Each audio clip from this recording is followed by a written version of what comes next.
Mukhang may malungkot po ang Pasko, mga bossing. O, Alaga, shoutout sa'yo. Bakit to? Ewan ko. Ito, sabi niya, malungkot ang Pasko natin. Sabi ng Vice Presidente. Tingin nyo dyan sa comment section, bakit? Bakit malungkot? Sabi ni Takushi, no? Pagtatak Marcos, matibay ang building na pinatayo kasi dyan sa Baseco at tenement ng Tondo, matibay. Sabi, di ba? Sabi ni Vice Presidente, malungkot ang Pasko natin dahil hindi natin gusto ang nangyayari sa ating bansa. Sandali, kayo lang po yata ang may hindi gusto sa nangyayari sa ating bansa. Kami masayang masaya, lalo na po yung sa sinasabi na makukulong daw po yung mga korap. Makukulong daw po bago magpasko o pagkatapos ng 5 linggo yung mga korap na nagpakasasa po sa pondo ng bayan o sa pera ng bayan. Di ba? Kami natutuwa ho doon at manatutuwa din po. Sino pa, Vice Presidente? Natutuwa din po yung mga kapamilya ng mga nabiktima ng EJK. Tuwang-tuwa sila. Bakit? Kasi po hindi na grant o hindi na pagbigyan yung hiling ninyo na interim release para kay dating Pangulong Duterte. Kung ako ho ang tatanungin nyo, mga boss, mas okay pa sa akin nang doon na lang si dating Pangulong Duterte. Di ba, Ralis Carlenga at Diego Uy? Doon, mga bossing, less stress ang dating Pangulo. Hindi ho kagaya ng kapag siya ay nasa Pilipinas, kayag-kayag ng mga politiko na gusto lang makabenepisyo para sa kanilang sarili. O dating Pangulong Duterte, halika punta tayo dito. Eleksyon, ikampanya mo ko. O dating Pangulong Duterte, dito tayo, magmautog tayo. Di ba? Sabi ni Milet, baka iyong mga korap lang ang malungkot. Kami, masaya kami, kahit pa paano. Correct, di ba, Ma'am Neng Gigi? Sis Chai-Cher, thanks, sa December 8 pa birthday ko. Naku po, happy birthday kay Chai-Cher, mga kababayan. Ano po yan? Founder po yan ng Cereza Force, no? Magpapa-birthday po yan, mga bossing. Malungkot ang Pasko, baka malungkot kasi nga, mga bossing, mga kaibigan niya, yung mga papasok doon sa Oblo, pero ipinagpagawa na po ng selda ng Pangulo, ipinagpagawa na po ng selda ng gobyerno, mga kababayan. Ang kulang na lang po yung pagpasok doon sa Oblo nitong mga ito. Sino-sino ba yan? Mukhang nandun, sinasabi ni John Vic Remulla. Yung mga nasasangkot, yung mga nasasangkot sa flood control at ghost project, 5 linggo lang, papasok na yan sa Oblo. Ang mga naririnig natin mga pangalan doon, sila Bus Jewel, sila Bus Jinggoy, etong si dating Senador Bong Revilla, sino pa? Grace po. Hindi natin akalain, na madadawit yung kanyang pangalan dyan. Si Nancy Binay. Yan yung mga naririnig natin yung mga pangalan, mga kababayan, Senator Bungo. Si Bungo, medyo hindi malaman kung saan pupunta. Kung mag-a-abroad ba o papasok dito sa kulungan sa Pilipinas. Kaya malulungkot talaga ang Vice Presidente. Biruin mo sa Senado mga bossing. Ilan sila dyan? Alan Peter Cayetano, Bungo, Bato. Sama pa ba natin si Bato? Di na pumapasok Dapat pa ba isama si Bato de la Rosa? Hindi na pumapasok O sige, anyway. Mukhang sumipot naman, mukhang lumabas naman ngayong araw, mga bossing. Ulitin ko, si Jinggoy, si Jewel, si Batu, si Bongo, si Alan Peter Cayetano, sino pa? Si Rubin Padilla, 6. Meron pa ba akong nakalimutan?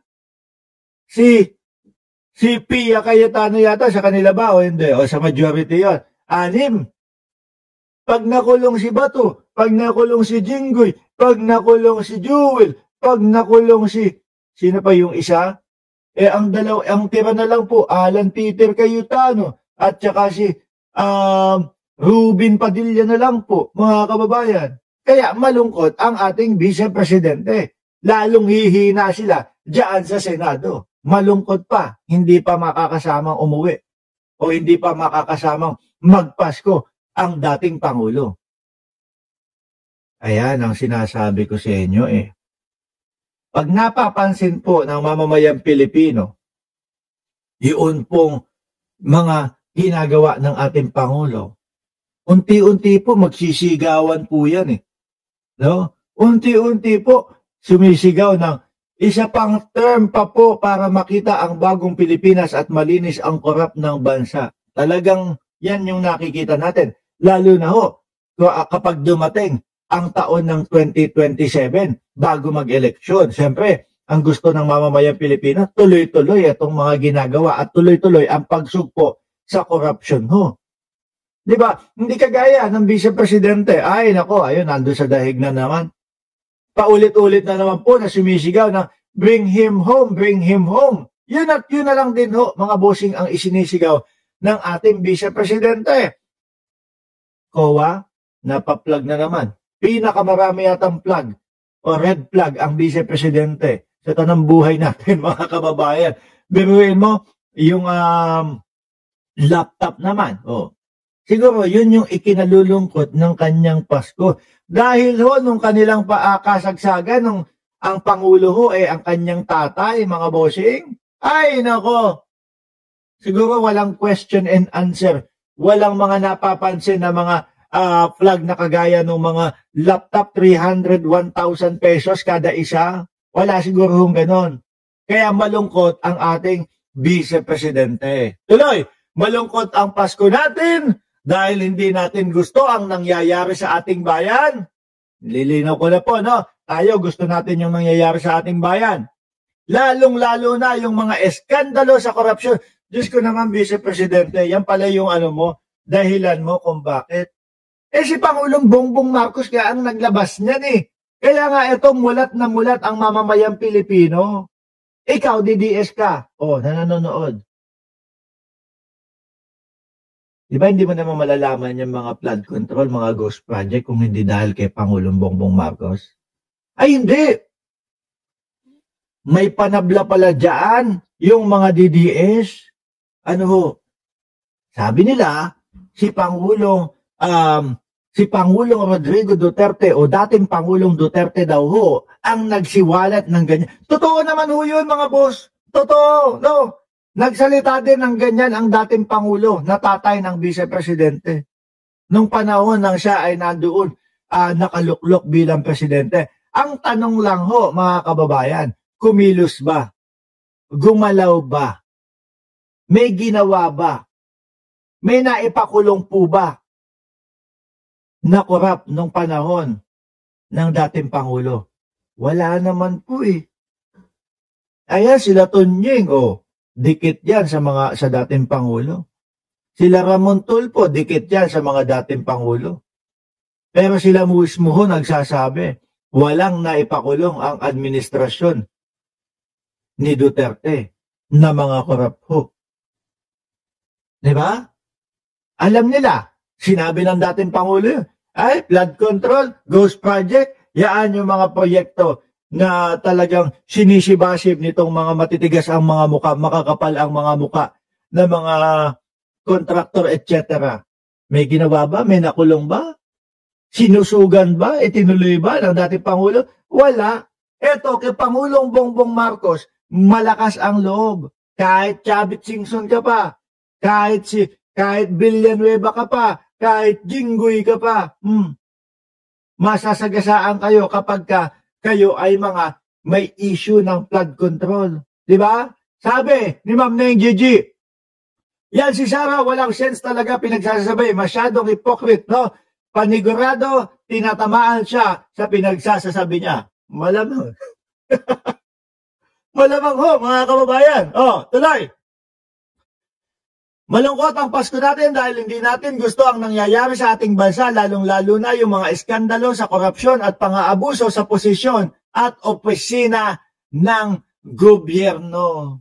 Pero wag ka, Vice Presidente, itong gobyerno ni Pangulong Bongbong Marcos, ito yung pagbubukas sa mamamayang Pilipino para alam nila kung ano ang mga mangyayari o ano ang nangyayari sa bawat opisina.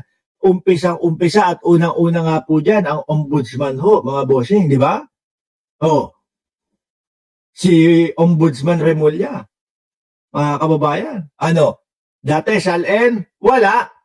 Pahirapang makita yung SALN ho, mga bossing, dati. Nung panahon ng dating Pangulo at panahon ni Martires. Pero ngayon, si Ombudsman Remulla na, ay bukas sa publiko, ipakita ninyo para malaman natin kung gaano kabilis yung inyong mga pagnanakaw, yung inyong mga pagyaman. Kung kaya pa bang ipaliwanag ng inyong mga negosyo o pinagkakakitaan yung labis-labis na pag-angat ng inyong kayamanan.